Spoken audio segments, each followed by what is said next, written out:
I'm thrilled to be participating in Destination Education. It's an absolutely fabulous venue and has been a great 24 hours so far. What I am speaking about, the title of my course is Sex and Oral Health, What's the Connection? I know it's gathered a little bit of attention because of the title, but really what I'm talking about, my main critical message, is the fact that there is a huge, distinct knowledge gap right now. There is a new profile for oral cancer and oral pharyngeal cancer that has actually gone up 225%.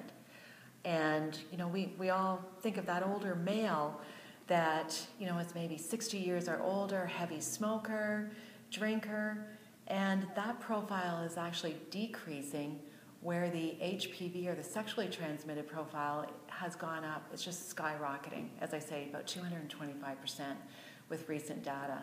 So my mission, my passion here is to teach dental professionals how to recognize some of those really subtle signs and things that would lead us to much earlier discovery and essentially, without being over dramatic, but really saving a life, which is what it's all about. Well, I think, there's a number of ways that we can approach it, and we don't have to go right into the whole lifestyle and sexual behavior, but I think we really, really need to communicate to our dental patient today that this profile is changing, and we can preface it by saying we now know. We now know that smoking and alcohol is actually not the main cause of oral cancer. It's a new type of cancer that is transmitted by a virus. And the other thing that I do share in my program, there are a number of resources, educational resources that are available to dental professionals that can help kind of bridge that gap between communicating the message and not, getting into an uncomfortable, awkward position with the patient. Huge, huge. The team has that opportunity when they understand the critical role that the clinician plays in earlier discovery. They have that opportunity to really communicate to the patient. And when there's that strong belief system, like let's take a look at the dental hygiene appointment, for instance.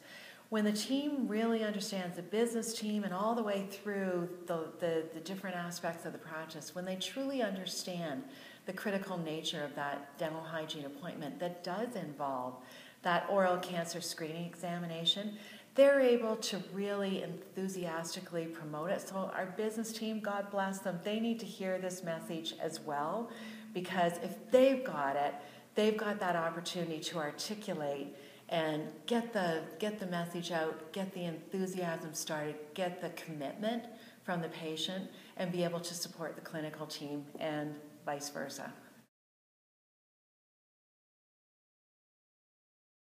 Well, I think what we have to realize first is that there are a lot of obligations being a healthcare professional. Society rewards us, they revere us as being a healthcare professional, and society puts their life into our hands.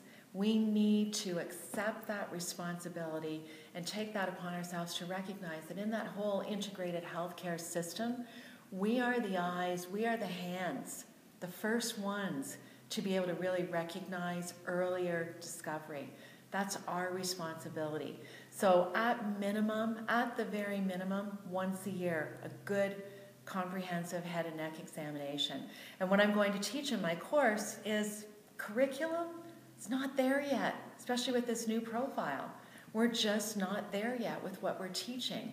So it's through my conversations with colleagues that are oral medicine pathologists and oral surgeons that I've had an opportunity to learn new ways to more earlier identify some of these atypical, which are now becoming the emerging pandemic of this new profile of oral and oral pharyngeal cancer. So I'm excited. I'm really excited and very, very thankful.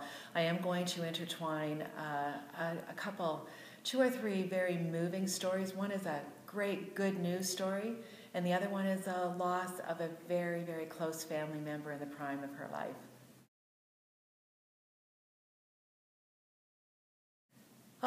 If I could encapsulate into one message, it would be: don't ever miss the opportunity to save a life. Don't ever miss it. and the ability to save a life is something that when that patient comes in years and years after, and their family members come in, the gratification and the fulfillment of what we do each and every day, I can't even put it into words.